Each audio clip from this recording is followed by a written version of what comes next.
Can you hear me, There you go. Fred? I can. Okay. Are I'm we? ready. So let's go live. You I'll got just it. mute myself. Okay.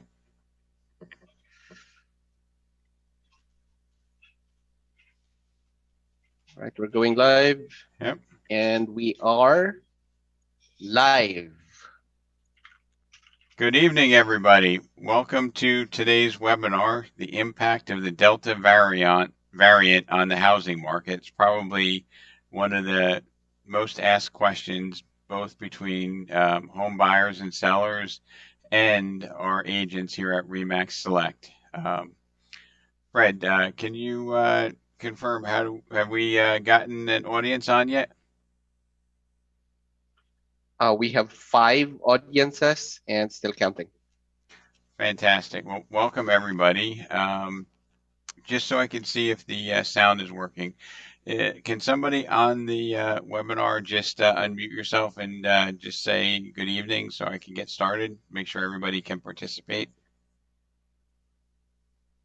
I think they can't do that, Rob. We are broadcasting this, so they can put in the chat though.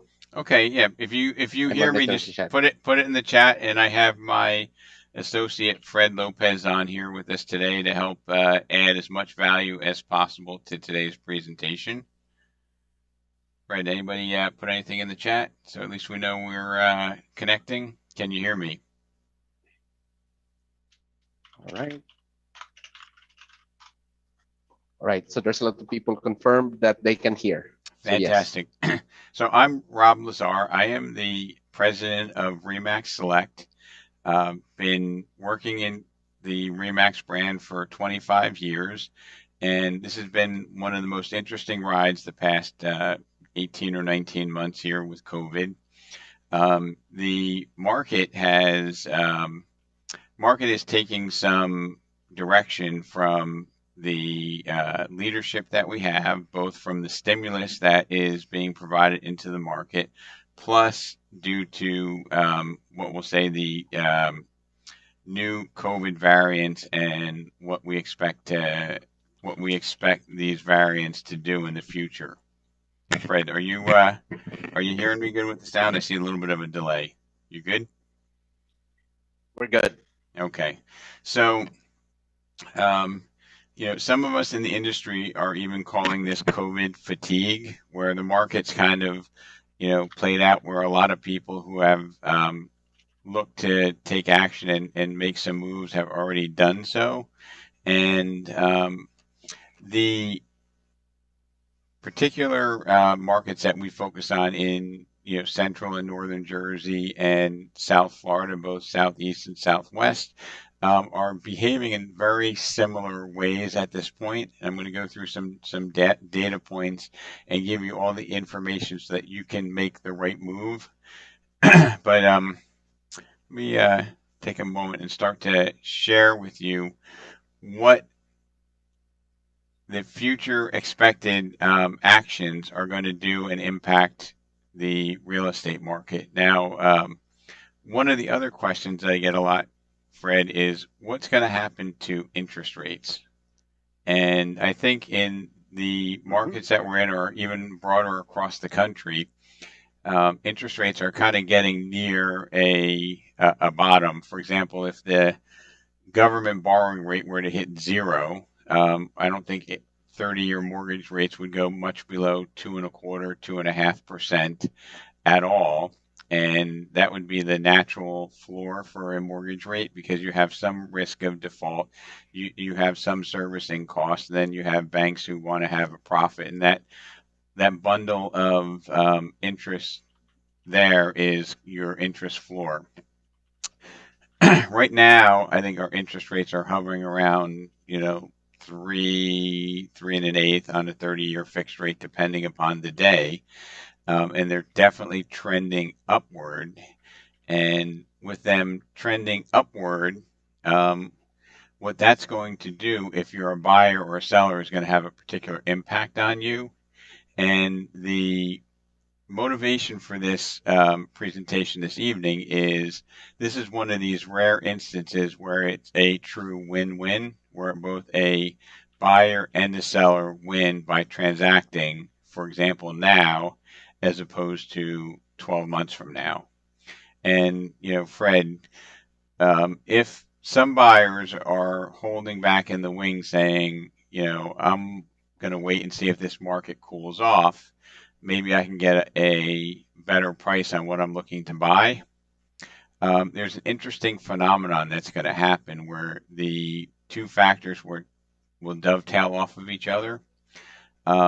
If you're looking to buy now, and let's just say that you bought a median house at 450 here in central Jersey, um, you say, "Hey, Fred, maybe the prices are going to stabilize or go down by 5%."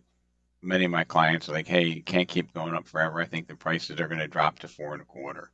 I'm going to wait, Fred, to buy that house a year from now." And if the other prediction is that interest rates go up, and you happen to be one of the 95% of the buyers that we have that are not paying cash, where you're trading one house for another, and that discussion also has impacts on the way that the government is being managed due to the health condition, the Delta variant, the spread, whatnot. So if you were to wait a year and interest rates go up 1%, you get the house for 425, you're actually going to be paying about 8% more monthly because of the interest rates go up. Okay, and you're going to say, Rob, how can that be 8% more if the rate only goes up 1%? The answer to that is your rate is going up from 3 to 4, for example. That's a 33% increase in the interest rate, and that interest rate component influences your total housing payment by, in that case, 8% more than the reduction in the price. So, with all that said, again, why is Delta variant and this discussion interconnected? The reason is with the Delta variant, it's causing the government to extend easing of our financial markets, and when they ease the financial markets, it's causing inflation. So I don't know if you've gone to the pumps recently or if you tried to buy something that may be in short supply. What's happening to the price of cars, what's happening to the price of gas, the price of real estate, everything is moving up. At some point, real estate's going to have an inflection. It's going to start to go down a little bit. And that inflection point, in my opinion, is going to be the interest rates rising. And the interest rates are going to rise because of the subtle inflation that is creeping up upon us. So I'm going to share my screen here, Fred, now. And I'm going to ask if anybody has any questions before I go there. Fred, anybody? We're good? We have one feedback here at the he confirmed that he can hear, and All we right, have let's a go ahead. dozen people that's joining us today. Fantastic. So let me go and share with you some information here. And Fred, can you just confirm that you can see this clearly when I share my screen? All right, so the first let's. the first thing that we're going to talk about is what is the housing market doing right now? Okay. Okay, and for this, I'm going to go to the National Association of Realtors existing home sales. And for the first time this year, or excuse me, for the first time this quarter, the home sales have declined from July to August by 2%. Okay, and our median home prices are increasing at a slower pace, and our inventory is starting to creep up. So this is giving us balance. So if you're a home buyer, what you have the opportunity now to do is to maybe see one, two, or three properties that might be suitable to you instead of having to rush in on Sunday and make an offer by Monday to see if you get a house by bidding, in many cases, percentages or thousands of dollars above where the ask price is. So this is the steady inventory increase from January going forward, and this also correlates with a decrease in the home sales. So the homes coming on are fairly stable, but they're starting to stay on a little bit longer. Okay, and it's starting to come more into balance. Um, so I hope this is, I hope our audience is, getting this visual here and how it's going to be impacting us in the future. Our I'm going to take a sample of a hyper local market that we work in, which is in Linden, and we have a lot of a lot of lines here on this chart. But if you look at the active listings, which is this green bar, they're going up steadily since June, which is excellent for a home buyer. Okay. Um, New inventory, because the prices are going on, is shot up through the roof last month and is starting to stabilize. A lot of people put their home on before the end of the summer. Okay.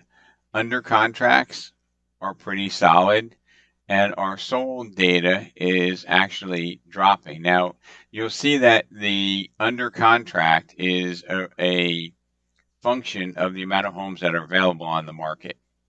Okay. The under contracts is a function of how many homes are available for us to buy. Now, a lot of people are asking, Fred, how is this influencing prices, and can you show me some real data?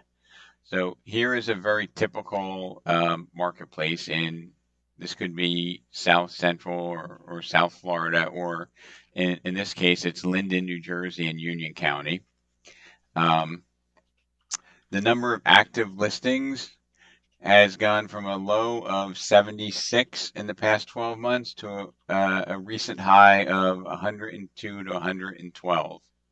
That's excellent for home buyers, and it's still solid for home sellers because there's still enough people to purchase your home. And when you do sell your home, you will be able to then transfer and buy another property without having to worry, will I be able to find something that is realistic or even affordable? The pressure or the percentage of buyers to sellers coming more into balance over time. An average in New Jersey is going to be about 98% of list price is what's paid. Over here, we've seen numbers as high as 110 in our local market. And this area here, we're seeing 100, 101, 101, 102, 103, 104. And now we've gone in the past 3 months, 105, 104, 103. Very predictable, very stable. It's good for both buyers and sellers. Now, here's where the challenge comes in if we don't take action is what do we think is going to happen to interest rates?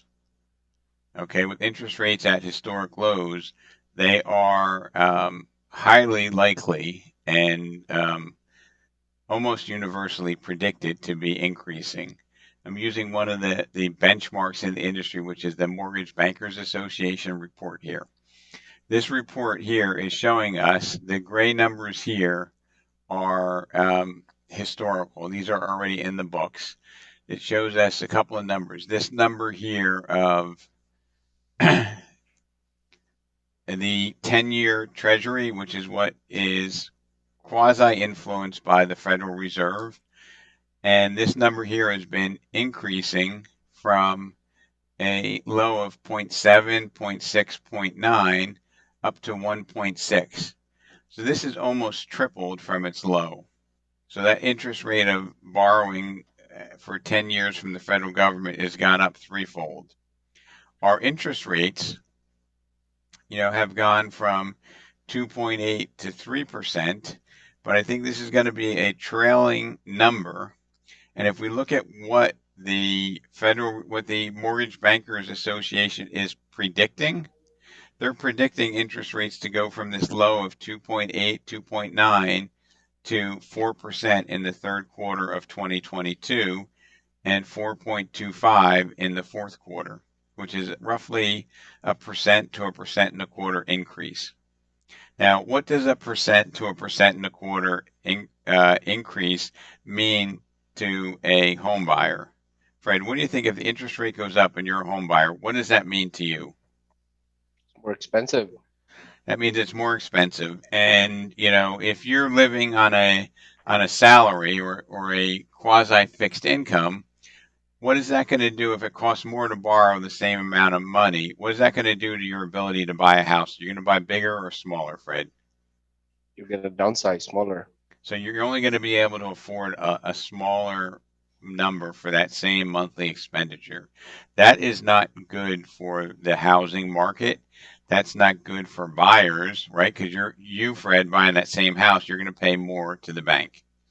Now, the converse to that is when Fred has to pay more to buy this particular home, he's probably going to be biased towards making an offer below asking price or putting downward pressure on home prices. If it was strictly affordability, a 1% increase in the rate equals a 12% decrease in the home that you can buy. I'm going to show you this. So right now, interest rates are right around here, this 2 7/8 and 3%. And for a $1,500 payment, this is not taxes and PMI. This is just mortgage payment itself. You can get approximately $450,000 of a mortgage. Now, Fred, if that payment goes up just 1% to 4, your buying power goes from 450 down to 380. It's a $70,000 difference from a 1% swing. When you move into that house, your payment is exactly the same, but your house is $70,000 less. So, for all the people who are trying to triangulate when's the best time to buy on the buyer side, if prices go down by 25%, excuse me, by 5%, but your buying power, okay, drops by 12%, you're going to be making the same payment and getting 7% less house if interest rates do go up.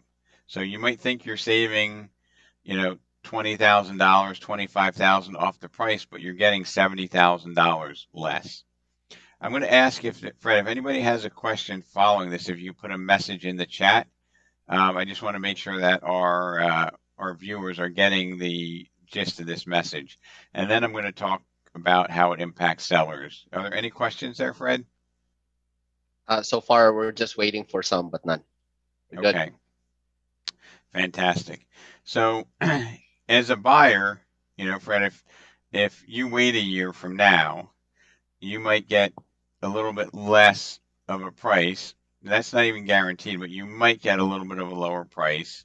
And the influence for that is not just, hey, prices are crazy. There's going to be a logical reason behind that, which is interest rates going up steal buyers of their buying power, which means that they can no longer afford to make the offers at the level and the pace that they're doing right now. So in this scenario, I'm going to contend, Fred, um,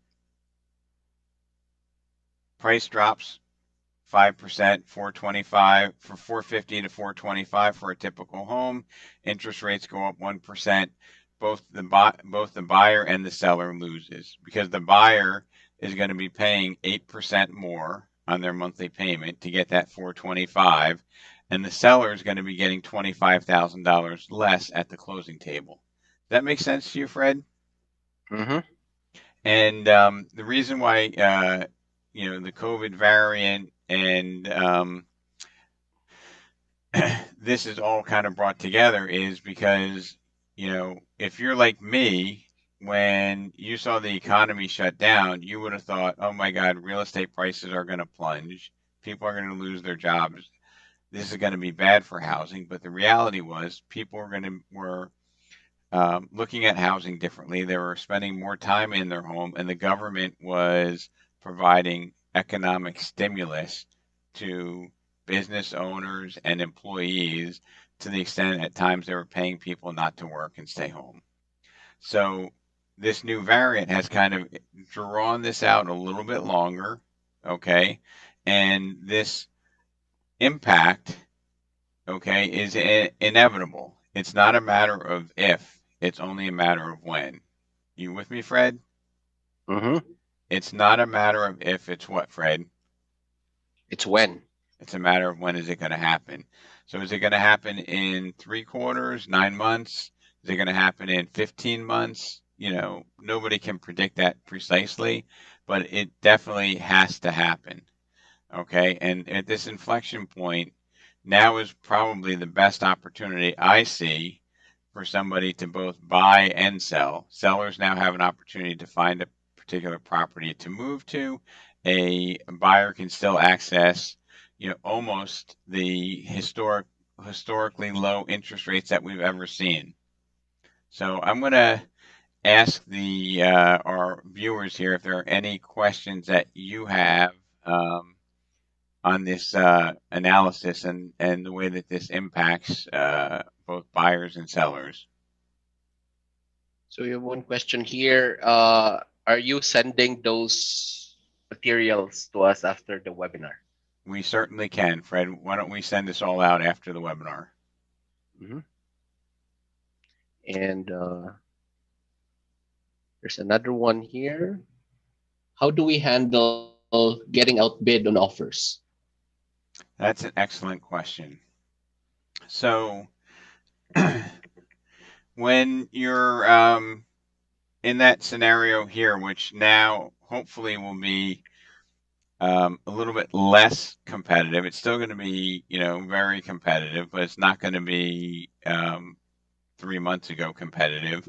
What you need to do is make sure that you stage yourself as a buyer.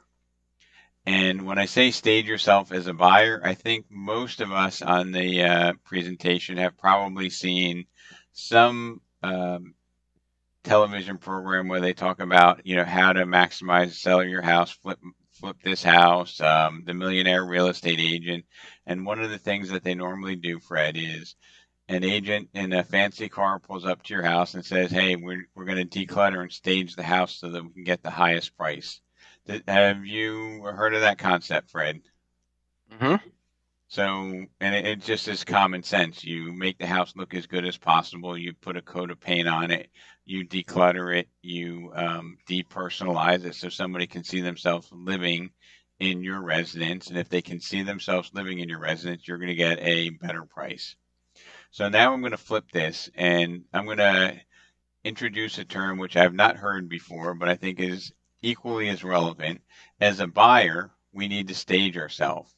And to stage yourself as a buyer, we need to be prepared slightly in advance.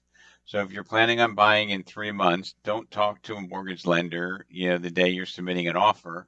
Talk to them a little bit in advance.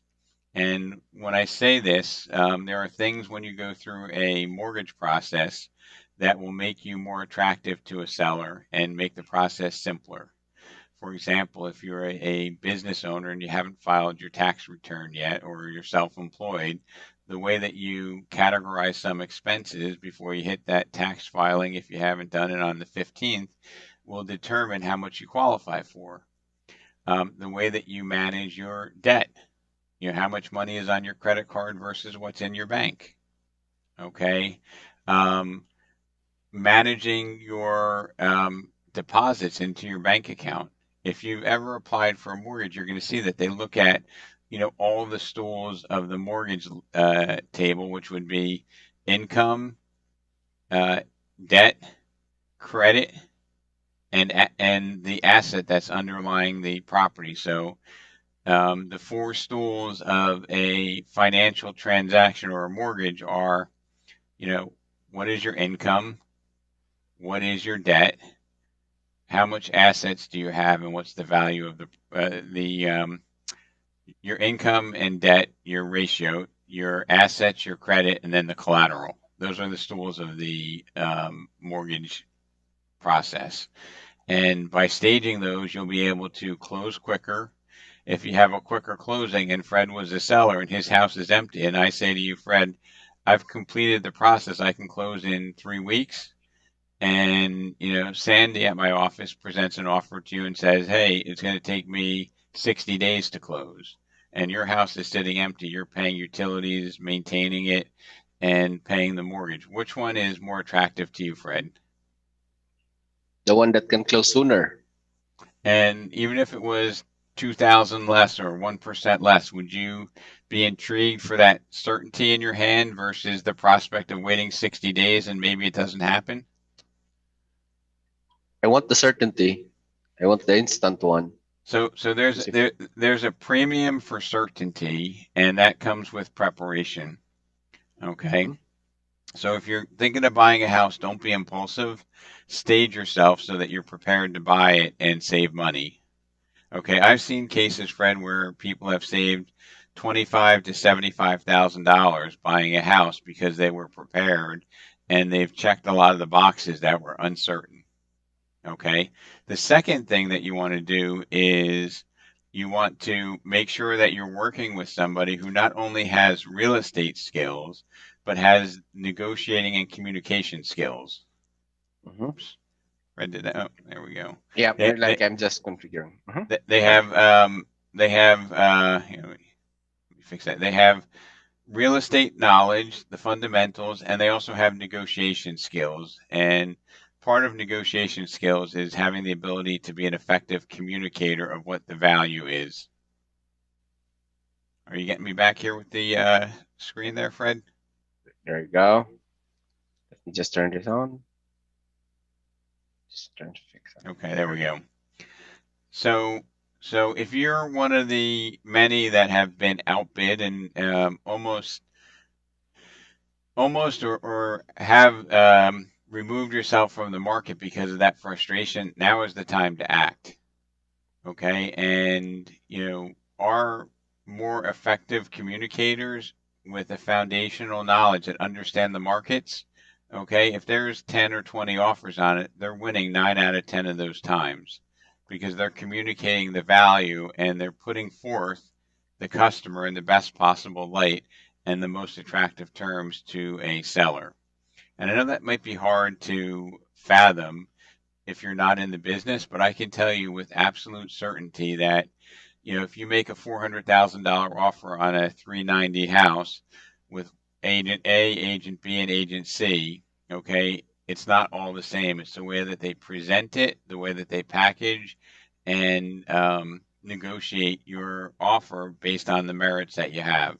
And not to say that a good agent is not going to say A, B, and C is good, but you know what? They had a bankruptcy 4 years ago, and he might lose his job. What we need to do is we need to honestly present the information that's relevant to the decision. Okay. So I hope that helps. And when I send these slides out, Fred, I think it'll be really helpful for people to kind of read through it and then digest it. Do we have any other questions? Uh, we're still waiting, so we can move on. Okay. So let me just go back to this here. Now, I'm going to introduce something here, Fred. This is going to be a bonus for today's session here, which is if any of our audience right now has, money in um, savings accounts, stocks and bonds, different currencies or cryptos, and you feel like that, hey, this everything seems overinflated, and if I go put it into my general banking account or a CD, a very low risk option, I basically get nothing in return. So this is one of the bonuses. If you're looking to buy real estate as an investment, okay, the time is really never been equivalent to where it is now. This is probably the best time you've ever seen. And I have a lot of pushback on this, Fred. And why do you think people are pushing back on why would you buy real estate as an investment now? Because what? Because the interests are low, you can still afford it. Well, people are saying, Rob, prices are high. Do I want to buy into a bubble, right? Mhm. And I can tell you, Fred, I know where you live. If even if prices of real estate come down a little bit, do you generally see the landlord saying, "Hey, I'm going to give you a little bit of break on your rent," or do rents kind of always go up over time? You always go up. So rents are always going up. So if you have an investment horizon of at least 3 to 5 years, okay, now is the time to look at real estate as an investment class, both in, the markets that we are experts in, which would be, central and northern New Jersey, the New York metro area, and south central Florida. There are opportunities even in this basically seller's market. There are opportunities for investors and buyers to get properties at cash flow. And the last two deals that we did had returns on your investment secured by real estate that were in the 20% range. So, and that is, you know, guaranteed by a piece of real estate, not a stock or a bond or a paper asset. By a hard asset, if you buy a property for 400,000, you put 125,000 down. We're putting clients with returns of 1,800, $2,000 a month that are giving them upwards of 20% return on their cash. So that is something that is going to be still a robust opportunity, but those numbers or those margins that you're going to see are going to be reducing. And over time, you're seeing probably an 8 to 15% return in real estate on your cash investment. And now you're seeing 18 to 25% return on your cash on cash investment. Does anybody have any questions about that, Fred? If you could just monitor the chat for me. Yeah, there's one question here. Should I sell my current home before buying a new one?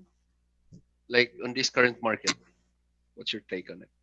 So if you're living in the house there, Fred, usually you want to do that simultaneously. I've had some clients say, "Hey, I'm going to sell it right now. I'm going to rent for a year and buy." But if all the predictions and the experts are accurate, you're going to wait a year. The price is going to go down by 5%, but then your payment's going to go up by 12%. So you're going to be at a 7% deficit, in my opinion, if you believe the experts. So, with that said, if you're looking to sell your house and buy another similar house just because the prices are high, I would say, what's the point to doing that? I'd love to sell you a house and earn a commission, but if you're selling it just to take advantage of the higher prices that we have now and are going to have to enter the market for a similar price, that doesn't make any sense. If you're selling it either to upsize, to downsize, or relocate, okay, you want to talk to a professional. One of our team here, if we could, we'd be honored to, have a consultation with you and share what we could do and prepare your house to go on the market and also prepare yourself to be a buyer because there are two elements to a move. One of them is having the best possible execution on the sale of your home. Okay, nobody wants to leave any money on the table.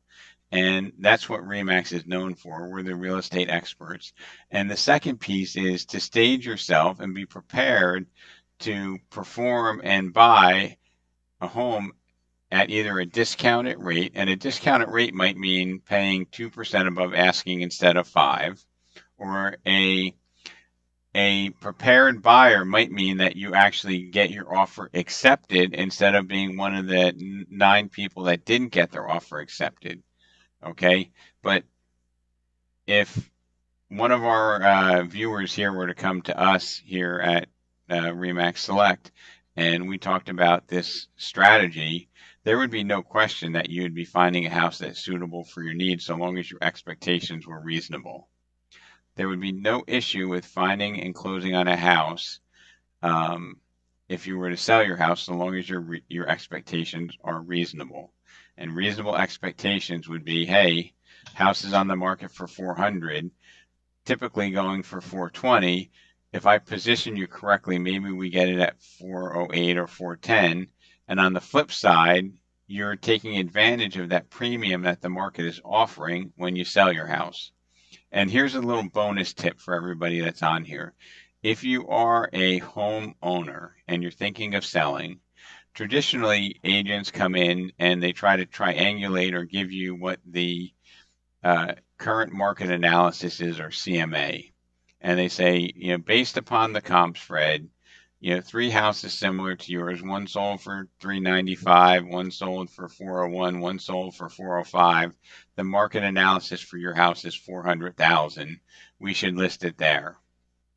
That's the traditional realtor conversation. The traditional seller is what I call it the car dealer mentality, where you go into a car dealer and you expect to have the buyer negotiate or haggle your price down. So if Fred was looking to sell his house for 400,000, he would say, "Rob, can you list my house for 425 so I can negotiate the price down?" The third and the um, most successful way of selling a home, and I want everybody to listen here and take all these numbers that are in your head out and just take a listen to me here. If you were to have five people looking at your house, Fred, or if you had 45 people looking at your house, which circumstance do you feel you'd get a higher price? 45 people. Why is that? Um, because they might have options, like they might There, have the money or there would there might would have be the multiple options. they would be competing against each other, right? Mm-hmm. And this is where most logical people fail to realize the pricing power that they have. It's not asking 425 and negotiating down to 400 or 405 and landing like that. The real power is to get more people in the room, to get more people interested that are competing and bidding against each other. The last property that we put under contract last week went on the market at 425, and we had over 150 people come through the property, and it went for over $500,000. Our market value for the seller was 450 to 475, that range. And he's like, Rob, I want to go auction style. I want to get everybody bidding, and I want to have this property sold in the first week.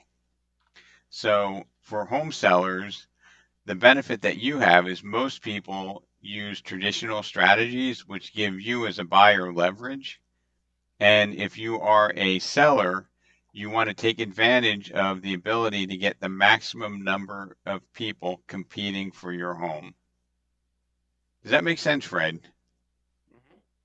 All right. So, Absolutely. so there's a little nugget. And, in terms of whoever our viewer was that asked, do I put my home on the market before I buy it? There's a definitive answer. And if you're working with any of our team here at Remax Select, you'll never be high and dry and like, I can't find a home that's suitable for me. That's just not it's not a possibility. That's not in our vocabulary. Mhm. Any other questions coming up here, Fred? Like there's one here. We've been trying to put our house in the market. What's the reasonable number of days? Uh, Uh, so we can cross compare it. that is an excellent question. I am going to send out a bonus slide. Okay, this is proprietary, and I have it right over here. Let me just grab it. So, if any of you are in North Jersey, I just did this last week. This was an analysis for one of our listings in Ridgewood, New Jersey, and it showed that a home in Ridgewood that sold in the first week was selling for 105.38% of original ask price. And these homes are right around $1 million. So this buyer is getting a $53,000 benefit. If it sells in day 8 through 14, they're getting a $42,000 benefit. If it takes over 14 days, you're getting less than an $800 benefit or premium to your home. So, what I'm sharing with our viewer that asked that question is you want to sell your house quickly before people are wondering if there are any other buyers, right? If if you ever bid on something on like a live auction site, You always want to know, well, what are other people thinking? What are they bidding? And if you really have to have that product, or you feel that this is a suitable alternative for you, you're going to bid aggressively. Okay. If that house has been on the market for 3 weeks, you're going to be like, Fred, there's no way I'm even paying asking price. So if a house is on the market for 3 weeks, there's a 1.33% or a $14,000 discount that you get if you buy a house in Ridgewood. And if it goes all the way up to 9 weeks, you're getting a $50,000 discount. So this slide will be going out, and whoever asked that question, that's an excellent question. And I'm going to give you a counter analysis to that. And I will often go out with our team members to meet with our past clients or new clients that are homeowners, and they're folding their arms and they're saying, you know what, Rob, we're not in any hurry to sell our home. We can wait for the right buyer. And that also is a very logical strategy. What do you think about waiting for the right buyer, Fred? If you have a house on the market, maybe the current pool of buyers don't see the value. I can wait it out. Does that sound logical to you, Fred? Nope. Well, I think it kind of does. If I didn't tell you about the way the market behaved, wouldn't you think, somebody might say, I could wait. Maybe the right buyer will come on in 2 weeks and pay my price, right? Exactly. But I then I take the mirror because oftentimes we're a buyer, and I say, Fred, if you're in the position of if you're looking to buy a house and you see something that's been on the market for 3 weeks and hasn't gone under contract, are you likely to pay over asking price? No. Okay, and then if nobody makes a reasonable offer and I'm the seller, and I have no reasonable acceptable offers, what's my only alternative if it's not selling? It's lower the price. Sell lower the price. And when you lower the price and somebody sees it, they're going to say, maybe there's something wrong with the house, or maybe I'm going to even undercut that revised price. So for everybody on this call, whether you work with Remax or you work with another qualified professional, the goal is to get your house sold quickly so that people are wondering when they're making a bid how many other people are competing for their next home. So the goal is to get your home sold quickly. Time does not pay premiums in any markets. In Ridgewood, it's going to cost you $50,000, $60,000 if you're on the market for over 2 or 3 weeks. Okay, and that's just a fact of the way the markets behave, and there's a psychology behind why that is, which we just discussed. Do we have any other questions from our viewers here, Fred? So we have here. Uh, this is more of a comment. The more competition there is, the higher you can negotiate as a seller. That is an overall general fact. And the other thing I will mention is when you do go on the market as a seller, this is one of the pitfalls I see from a lot of part-time and less experienced agents. Fred, they're going to take an offer that says, "Hey, we're going to pay 550 for this $500,000 house. We're rejecting the 525 offer. We're taking 550." Person's putting down 3.5%. Okay, and they haven't gone through their mortgage approval, but the seller's like, I want that extra 25,000. Well, an experienced agent's going to say, you know, what happens, Fred, if you're a buyer? What happens to your buyer if the property doesn't appraise for the full price? The appraiser says it's worth 420 and will only lend the borrower money based on 420. Are you going to cancel the deal and go back on the market in, 5 weeks? Because we know that going back on the market in 5 weeks in Ridgewood means you're losing $55,000. So whoever the viewer that said, more offers means a higher price, partially yes. You need to make sure that you have the offers that are most likely to close without any catches or pitfalls. Because when prices rise, somebody's putting a small down payment, a small underappraisal is going to cost you as a seller, either in lowering your price or having to put it back on the market. what we encourage our agents here at Remax Select to do is if somebody's putting 3% down and they're paying 25,000 more than the highest next best offer, we're going to suggest that as a seller, we go back to the buyer and say, hey, if it underappraises by 25,000, I want to make sure that you can make up that difference in cash. And if you can't, we're going to go to the next option in the offers that are pending. That's an excellent question, Fred. Do we have any others? Uh, nope, that's it. And then So, how can they contact us? so the best way for you to contact us is I'm going to give everybody my personal cell phone, and I'm going to any of our viewers say I'm going to put you in touch with the local expert in your market instead of giving you an 800 number. So we have over 500 agents that support our team here, and I think it's probably 40 counties that we cover in 2 states. And even if you're not in New Jersey or Florida, we have partners that provide excellent service that we put you throughout, the 50 states or any country. But my number is 908-377-5953, 908-377-5953. And you can also, respond to the email that you got, but I would prefer that you give a call. We'll get to you much quicker and put you in contact with somebody who can help you out. Any other questions from this group, Fred? This has been a great session. I just enjoy sharing with people a different perspective on how the market behaves. Hmm. That's it. So I want to thank everybody. Please be safe in this market. If we work with you as a buyer or seller, we're very particular to make sure that we don't expose you or your home to anything that can be avoided. And have a wonderful, wonderful rest of your day. And we look forward to serving you all. All right. Fred, thanks for co hosting this with me and have a great day, everybody.